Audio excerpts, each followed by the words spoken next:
लंबे समय से नीच की राशि में गोचर कर रहा मंगल आज अर्थात 7 जून 2025 को सिंह राशि में प्रवेश करने जा रहा है। सिंह राशि उसके मित्र अर्थात सूर्य की राशि है। मंगल का मूल स्वभाव आग्नेय है और सिंह राशि आग्नेय का सृजन करने वाली राशि है। निश्चित रूप से सूर्य को राजा कहा जाता है। राजा के घर में जाने पर सभी ग्रहों की कोई भी ग्रह क्यों न हो उसे अनुशासन का पालन करना ही करना है। अर्थात कोई भी ग्रह हो यदि वह सिंह राशि में प्रवेश कर रहा है, गोचर कर रहा है, तो वह अपने मौलिक स्वभाव के अनुरूप कार्य नहीं कर सकता। राजा के घर में परिक्रमण करने वाला यह मंगल सूर्य के अनुरूप ही फल देने के लिए विवश कहा जाएगा। लेकिन यहाँ उससे भी बड़ी बात है। बात क्या है? 7 जून 2025 को जैसे ही मंगल सिंह राशि में प्रवेश करेगा, वहां पहले से ही गोचर कर रहा केतु मंगल के साथ युतिगत संबंध बनाएगा। अब आपने सुना होगा कि बहुत सारे ज्योतिषीगण यूट्यूबर्स या अन्य लोग इसको लेके नाना प्रकार की आशंकाएं उत्पन्न कर रहे हैं। तो इस वीडियो में हम लोग समझने का प्रयास करेंगे कि वास्तव में मंगल और केतु की वैज्ञानिकता है क्या, इसकी वैदिकता क्या है और यह प्रत्येक राशि पर क्या प्रभाव डालने जा रहा है, ये बातें हम लोग समझेंगे। जय महादेव दर्शकों, तो आइए हम लोग शुरू करते हैं। सबसे पहले 7 जून अर्थात आज के दिन मंगल जैसे ही सिंह राशि में प्रवेश करेगा, वैसे ही पहले से गोचर कर रहा केतु उसके साथ युति बनाएगा। मंगल 7 जून 2025 से 31 जुलाई 2025 तक सिंह राशि में रहेगा। 31 जुलाई 2025 को वह पुनः कन्या राशि में प्रवेश करेगा। मैंने आपसे पहले जिक्र किया कि सिंह राशि में मंगल और केतु के गोचर को समझने के लिए यह आवश्यक है कि आप मंगल की प्रवृत्ति समझ लें और यह ध्यान रखें कि शास्त्र स्पष्ट रूप से कहता है कि शनिवत राहु कुजवत केतु, अर्थात केतु का फल मंगल के सदृश होता है।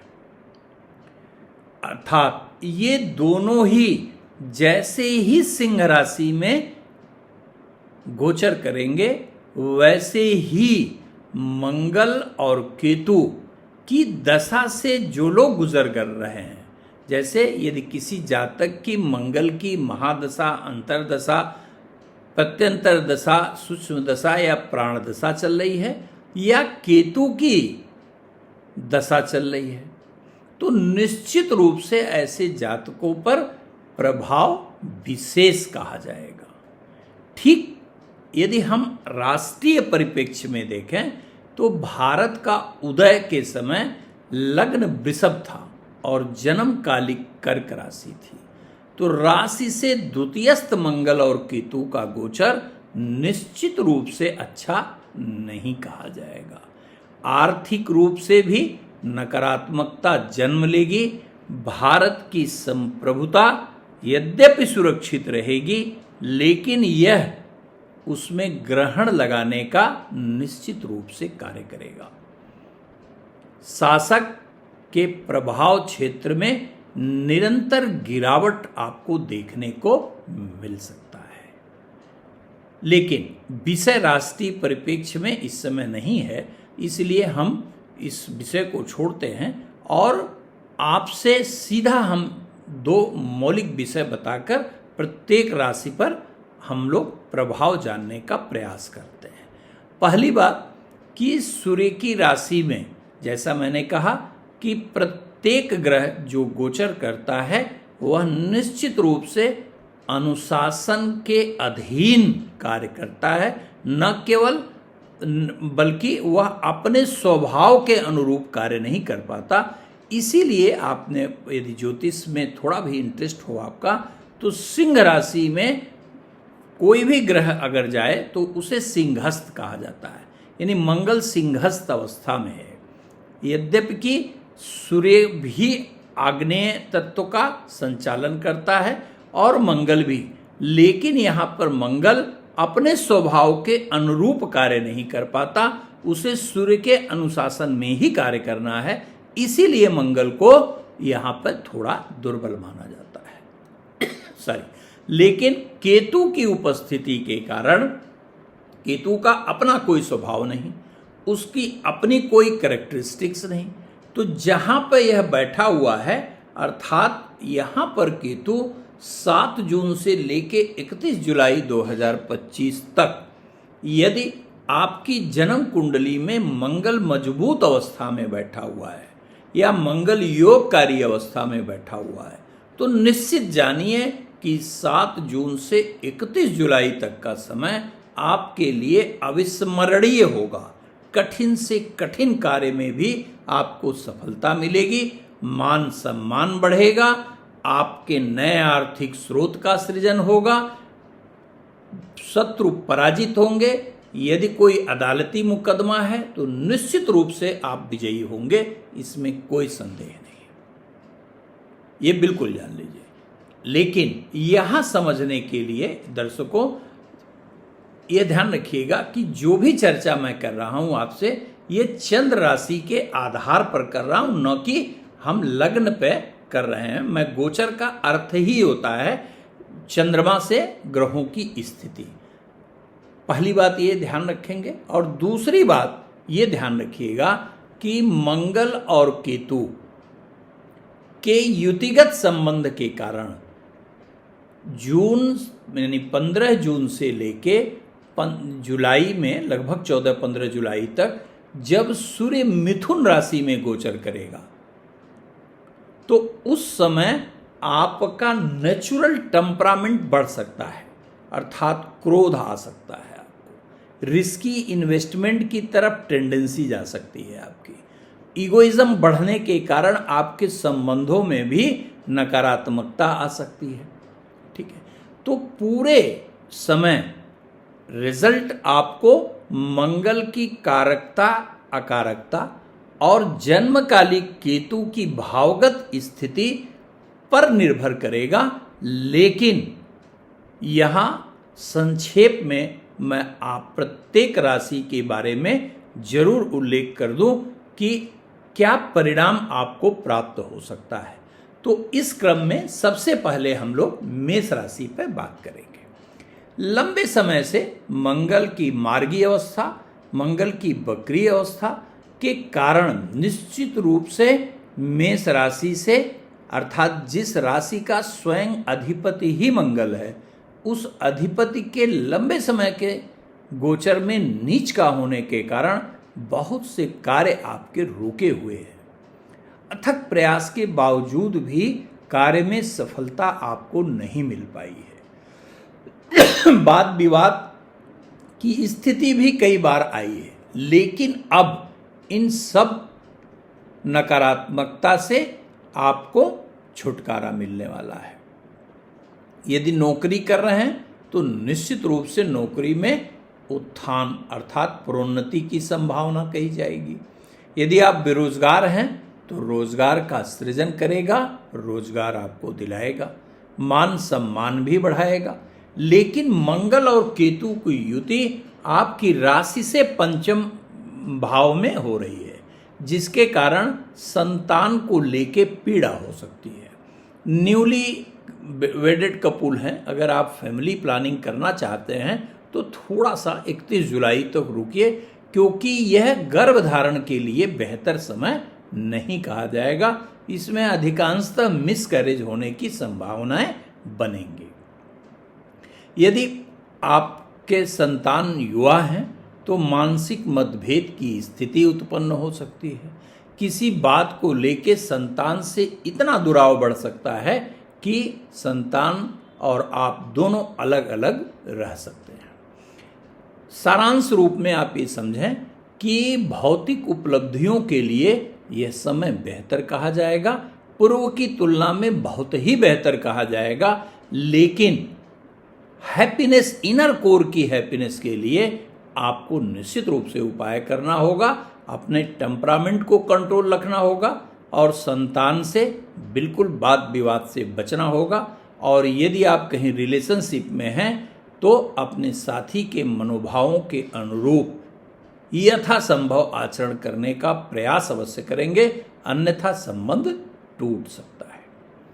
तो इस समय को बेहतर बनाने के लिए आपको नियमित रूप से हनुमान जी की आराधना करनी चाहिए और आखिरी में ओम किंग केतवे नमः पूजा के अवसान के समय ओम किंग केतवे नमः मंत्र का एक माला निश्चित रूप से जप करना चाहिए।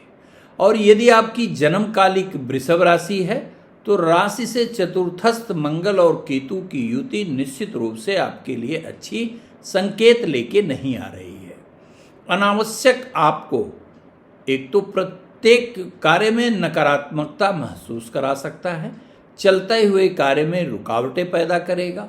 जो लोग आपका अभी तक बेहतर सोचते हैं वो भी अनावश्यक रूप से नकारात्मक स्थिति में आ सकते हैं। आपको लेके निश्चित रूप से उनके विचार बदल सकते हैं, अर्थात आपके सहयोगी ही आपका विरोध कर सकते हैं। इस पे ध्यान रखेंगे। इसके अतिरिक्त यदि कहीं आप भूमि या भवन खरीदने के विषय में सोच रहे हैं तो इसे 31 जुलाई तक टालने की कोशिश करिए। और यदि बहुत ही आवश्यक हो अर्थात अनिवार्य हो तो कागज पत्तर की बारीकी से जांच कराकर ही क्रय करने के विषय में आगे बढ़ेंगे। और इसी के साथ साथ माता के स्वास्थ्य पर विशेष ध्यान देंगे। यदि आप सरकारी मुलाजिम हैं तो किसी भी पद पर कार्य क्यों न कर रहे हों, अपने उच्चाधिकारी से मतभेद से बचेंगे, अन्यथा हानि हो सकती है। इस स्थिति से निकलने के लिए आपको नियमित सूर्य को जल देना चाहिए और प्रत्येक शनिवार और मंगलवार हनुमान जी के मंदिर जाकर लाल पुष्प की माला अर्पित करिए और प्रसाद चढ़ाइए और गरीबों में निश्चित रूप से बांट दीजिए। इससे बहुत ही लाभ आप महसूस करेंगे। और यदि आपकी जन्मकालिक मिथुन राशि है तो निश्चित रूप से यह समय सर्वांगीण विकास के लिए अद्भुत परिणाम देगा। शारीरिक पक्ष हो, मानसिक पक्ष हो, आर्थिक पक्ष हो, सामाजिक पक्ष हो, प्रत्येक पक्ष में न केवल यह आपको बेहतर परिणाम देगा अपितु सफलता सुनिश्चित करेगा। कठिन से कठिन चैलेंजेस भी आप इस समय एक्सेप्ट करेंगे। आपके अंदर एक नेचुरल एनर्जी का संचार होगा। आपको लगेगा कि आप कुछ ज़्यादा ही एक्टिव हो रहे हैं और आपकी प्यास भी बढ़ेगी, एपेटाइट ऑफ वर्क बढ़ जाएगा। हमेशा कार्य करने की तरफ प्रवृत्ति जो है वो बढ़ने लगेगी, जिससे आपको अपने दैनिक दिनचर्या में थोड़ी नकारात्मकता महसूस हो सकती है। तो डिसिप्लिन निश्चित रूप से डेली लाइफ में रखेंगे और पूरी ऊर्जा से आप काम करेंगे। हर क्षेत्र में आपको सफलता मिलेगी। किसी प्रकार के पूजा या सावधानी की आपको कोई आवश्यकता नहीं है, लेकिन फिर भी यदि आप हनुमान जी की आराधना करें तो यह समय और बेहतर परिणाम प्रदान करेगा। यदि आपकी जन्मकालिक कर्क राशि है तो राशि से द्वितीयस्थ मंगल की अवस्था, मंगल और केतु की अवस्था निश्चित रूप से अच्छी नहीं कही जाएगी। यद्यपि कर्क राशि है यदि आपकी तो मंगल परम योगकारी ग्रह है, लेकिन द्वितीय भाव में मंगल वैसे ही निष्फल होता है और केतु के साथ जब उसकी युति बनती है तो जीवन में देखेंगे आप अपने इस 7 जून से 31 जुलाई के बीच में कई प्रकार की घटनाएं अचानक घटेंगी, अर्थात जिस चीज़ की कभी आपने कल्पना नहीं की होगी वो चीज़ आपके साथ होना प्रारंभ हो जाएगी, चाहे व्यवहारिक रूप में, चाहे आर्थिक रूप में या पारिवारिक रूप में। लेकिन मुख्य रूप से परिवार के सदस्यों के विरोध का सामना करना पड़ सकता है और अनावश्यक परिवार में मानसिक असंतोष की स्थिति भी उत्पन्न हो सकती है। इस स्थिति से बचने के लिए आपको नियमित रूप से भगवान हनुमान जी की आराधना करनी चाहिए। ओम हंग हनुमंते नमः मंत्र का 108 बार नियमित रूप से जप करना चाहिए। यदि आपकी जन्मकालिक सिंह राशि है तो लग्नगत सूर्य और केतु की मंगल और केतु की अवस्था आपको मिश्रित फल प्रदान करने वाली कही जाएगी। सिंह राशि का अधिपति यद्यपि सूर्य है और मंगल उसका परम योगकारी ग्रह है, लेकिन सिंहस्थ केतु की अवस्था को अच्छा नहीं आपके लिए कहा जाएगा और वर्तमान में गोचर में सूर्य 10वें भाव में चल रहा है। तो निश्चित रूप से कार्य क्षेत्र तो बढ़ाएगा, लेकिन यदि आप कहीं डायबिटिक हैं, ब्लड प्रेशर के मरीज हैं या आपको एलर्जी है या थायराइड है तो बहुत सावधानी रखिएगा, अन्यथा सब कुछ बेहतर होने के बावजूद भी स्वास्थ्य की नकारात्मकता के कारण सफलता बाधित हो सकती है। लेकिन यह समय नौकरी करने वालों के लिए बहुत सुंदर कहा जाएगा। इसमें आपको प्रमोशन मिलेगा, एप्रिसिएशन मिलेगा और जो प्रतियोगी परीक्षा की तैयारी कर रहे हैं उनके लिए भी यह बेहद लाभकारी समय कहा जाएगा। पूरे मनोयोग से आप परीक्षा दें, सफलता निश्चित रूप से सूर्य मंगल सुनिश्चित करेंगे। यदि स्वास्थ्य में किसी प्रकार की नकारात्मकता उत्पन्न हो तो तुरंत चिकित्सक की सलाह लेंगे और नियमित रूप से आपको मृत्युंजय मंत्र का कम से कम 21 बार जप अवश्य करना चाहिए। यदि आपकी जन्मकालिक कन्या राशि है तो मानसिक चिंताएं बढ़ेंगी, अनावश्यक व्यय बढ़ेगा, आपके जीवन साथी से मनमुटाव की स्थिति उत्पन्न हो सकती है, आप अनावश्यक व्यर्थ की यात्रा कर सकते हैं, ठीक, और अचानक नौकरी में या व्यवसाय में समस्या उत्पन्न हो सकती है। इस पर विशेष रूप से ध्यान दीजिएगा। लेकिन उन जातकों के लिए यह समय बेहतर है जो विदेश में पढ़ने के लिए जाना चाहते हैं या नौकरी के लिए जाना चाहते हैं। पूर्व में यदि आपके प्रयास असफल हो गए हों तो निश्चित रूप से इस समय प्रयास करिए, सफलता आपको मिलेगी। मंगल और केतु के 12 भाव की नकारात्मकता को दूर करने के लिए प्रत्येक सोमवार को भगवान सदाशिव का अभिषेक करिए और पलाश पुष्प संकासम तारका ग्रह मस्तकम रौद्रम रौद्रात्मकम घोरम तम केतुम प्रणमाम्यहम, इस मंत्र का न्यूनतम 21 बार जप करिए। और यदि आपकी जन्मकालिक तुला राशि है तो राशि से एकादश भाव में मंगल और केतु की युति जो गोचर कर रही है यह सर्वथा ही कल्याणकारी परिणाम प्रदान करने वाली कही जाएगी। मुख्य रूप से यदि पूर्व में आप बीमार हैं तो रिकवरी बहुत अच्छी होगी और आप आरोग्यता को प्राप्त करेंगे। नौकरी में भी प्रगति, इच्छा के अनुरूप स्थानांतरण, और यदि आप बेरोजगार हैं तो नौकरी भी यह प्रदान कराएगा। संतान की प्रगति से विशेष लाभ की स्थिति यह बनाएगा। पत्नी का विशेष सहयोग दिलाएगा, पत्नी या पति जीवन साथी का विशेष रूप से सहयोग दिलाएगा और जीवन साथी के सहयोग से कोई कठिन कार्य या कोई उलझा हुआ कार्य आपका सफल हो सकता है। अर्थात यह समय आपके लिए परम योगकारी कहा जाएगा। यदि आपकी जन्मकालिक वृश्चिक राशि है तो यह आपके प्रगति के लिए परम कल्याणकारी समय कहा जाएगा, अर्थात सर्वथा ही यह आपके लिए लाभदायी कहा जाएगा। विशेष रूप से आपको अपने कार्य क्षेत्र में यह ऊंचाई प्रदान करेगा और आपके फॉलोअर्स की संख्या बढ़ेगी। किसी पुराने मित्र के मिलने से आपको विशेष आनंद का अनुभव होगा। धन भाव में वृद्धि होगी। भूमि या भवन का लाभ संभव है। रुका हुआ प्रमोशन भी यह दिलाएगा। प्रतियोगी विद्यार्थियों के लिए, मुख्य रूप से वे विद्यार्थी जो शासन और प्रशासन से संबंधित परीक्षा की तैयारी करते हैं, उनके लिए यह बेहद कल्याणकारी समय कहा जाएगा। और यदि आपकी जन्मकालिक धनु राशि है तो आपकी राशि का अधिपति ग्रह बृहस्पति है। बृहस्पति आपकी राशि से सप्तम भाव में गोचर कर रहा है। आपके राशि पर पूर्णतः बृहस्पति की दृष्टि है और भाग्य भाव में पंचमेश का पंचम पाया जाना चमत्कारिक परिणाम प्रदान करने वाला कहा जाएगा।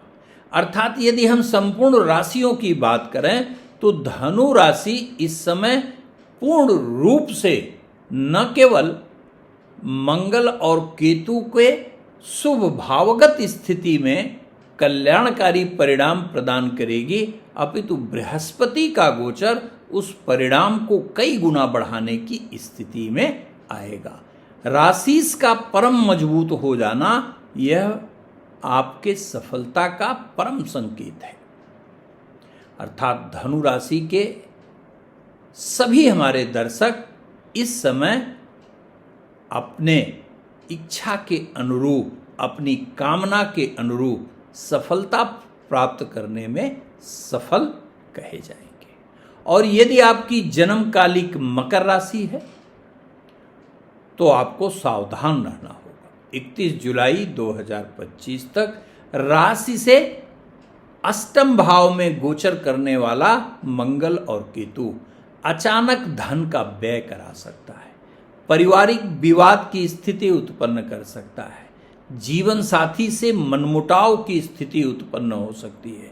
और यदि कहीं आपके गृहस्थ जीवन में पहले से विवाद की स्थिति है तो निश्चित रूप से अधिक दुराव की स्थिति आ सकती है और बात डाइवर्स तक भी आ सकती है। इसलिए ध्यान दीजिएगा। लेकिन एक बात आपको यहां जरूर बता दें कि इन सभी नकारात्मकता के बावजूद भी एक अद्भुत परिणाम यह प्रदान करेगा आपको कि ऐसा कार्य जो आप पूर्व में करके असफल हो गए हैं, ऐसा कोई ना कोई कार्य वह जरूर कराएगा जिससे कि आपको ओवरऑल जो ये निगेटिव गोचर है वह भूल जाएगा। कहीं डूबा हुआ पैसा हो आपका, थोड़ा प्रयास जरूर करिए, निश्चित रूप से उसकी प्राप्ति संभव है। लेकिन अपनी आरोग्यता के लिए, सुखद दाम्पत्य के लिए और परिवार के कल्याण के लिए प्रतिदिन आपको निश्चित रूप से दुर्गा सप्तशती के सप्तश्लोकी दुर्गा का पाठ अवश्य करना चाहिए। और यदि नहीं कर सकते, मान लीजिए, तो एक मंत्र मैं बोल रहा हूं, इसको निश्चित रूप से पढ़िए। ये सप्तश्लोकी दुर्गा का 7वां मंत्र है। सर्वा बाधा प्रशमनम त्रैलोक्यस्य अखिलेश्वरी एवमेव त्वया कार्यम द्वैरी वैर विनाशम। इस मंत्र को 108 बार जरूर और जरूर पढ़िए। यदि आपकी जन्मकालिक कुंभ राशि है तो मिश्रित परिणाम आपको प्राप्त होंगे। निश्चित रूप से रोजी रोजगार की दिशा में लाभदायी परिणाम जहां प्राप्त होंगे, वहीं जीवन साथी के स्वास्थ्य को लेकर थोड़ी दिक्कत महसूस कर सकते हैं। आप यदि कोई कार्य ज्वाइंट वेंचर में करते हैं तो अपने पार्टनर से अकारण, मतलब बिना किसी वजह से मानसिक मतभेद की स्थिति भी उत्पन्न हो सकती है। यात्राओं के व्यर्थ होने की संभावना ज़्यादा हो सकती है। और यदि लंबी यात्रा प्लान कर रहे हैं तो रोकने का प्रयास करिएगा, अन्यथा लंबी यात्रा में आनंद भी नहीं आएगा और उद्देश्य की पूर्ति भी होने में संदेह कहा जाएगा। प्रतिदिन आप भगवान भास्कर को जल दीजिए और सुंदरकांड का 11 चौपाई का निश्चित रूप से पाठ करिए। और यदि आपकी जन्मकालिक मीन राशि है तो यह गोचर आप ही के लिए है, अर्थात मीन राशि के सभी दर्शकों के लिए यह परम सौभाग्यशाली गोचर कहा जाएगा। आपके आरोग्यता का विषय हो, आपके धन का विषय हो, आपके व्यवसाय का विषय हो, आपके नौकरी का विषय हो, या सामाजिक विषय हो, या शत्रु का विषय हो, या विवाद का विषय हो, हर क्षेत्र में आपको यह गोचर अद्भुत लाभ देने वाला कहा जाएगा। और मीन राशि के सभी हमारे दर्शकों को पूरे मनोयोग से जो है वो अपने कार्य में लगना चाहिए। निश्चित रूप से यह गोचर आपको ऐतिहासिक सफलता देने में सक्षम कहा जाएगा। धन्यवाद मित्रों। यदि वीडियो पसंद आया हो तो चैनल को सब्सक्राइब करिए, बेल आइकन दबाना बिल्कुल मत भूलिएगा और अपने मित्रों में शेयर अवश्य करिएगा। धन्यवाद।